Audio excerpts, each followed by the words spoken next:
सारी सखियाँ पार्वती, पर्वतराज, हिमवान और मैना सभी के शरीर पुलकित थे और सभी के नेत्रों में जल भरा था। देवर्षि के वचन असत्य नहीं हो सकते, यह विचार कर पार्वती ने उन वचनों को हृदय में धारण कर लिया। उन्हें शिवजी के चरण कमलों में स्नेह उत्पन्न हो आया, परंतु मन में यह संदेह हुआ कि उनका मिलना कठिन है।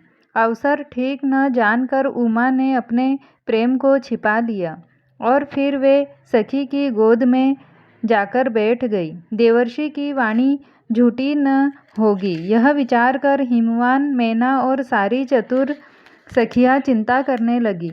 फिर हृदय में धीरज धरकर पर्वतराज ने कहा, हे नाथ, कहिए अब क्या उपाय किया जाए।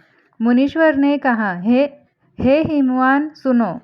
विधाता ने ललाट पर जो कुछ लिख दिया है उसको देवता, दानव, मनुष्य, नाग और मुनि कोई भी नहीं मिटा सकते। तो भी एक उपाय मैं बताता हूँ, यदि देव सहायता करे तो वह सिद्ध हो सकता है।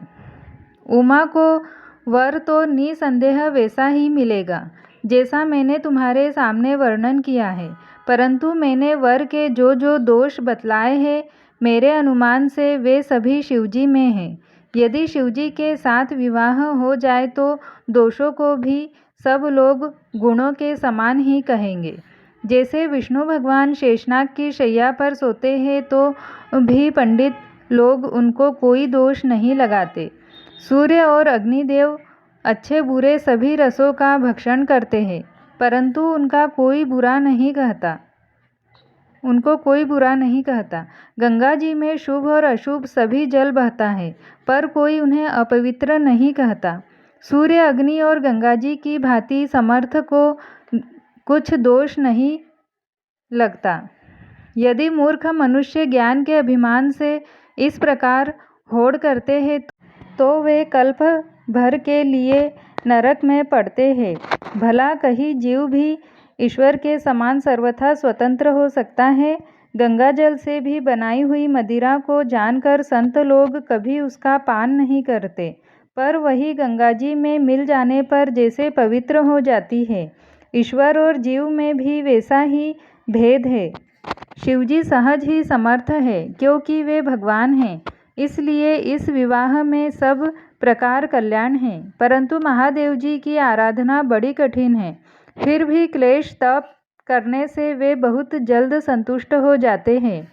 यदि तुम्हारी कन्या तप करे तो त्रिपुरारी महादेव जी होनहार को मिटा सकते हैं। यद्यपि संसार में वर अनेक है, पर इसके लिए शिवजी को छोड़कर दूसरा वर नहीं है। शिवजी वर देने वाले, शरणागतों के दुखों का नाश करने वाले, कृपा के समुद्र और सेवकों के मन को प्रसन्न करने वाले हैं। शिवजी की आराधना किए बिना करोड़ों योग और जप करने पर भी वांछित फल नहीं मिलता।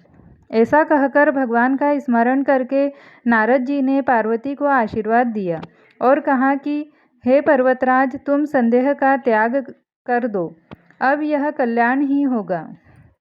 यो कहकर नारद मुनि ब्रह्मलोक को चले गए।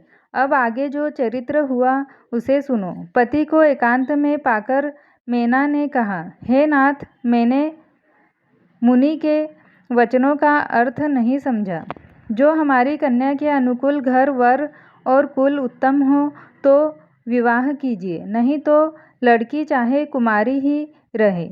मैं अयोग्य वर के साथ उसका विवाह नहीं करना चाहती, क्योंकि हे स्वामिन, पार्वती मुझको प्राणों के समान प्यारी हैं।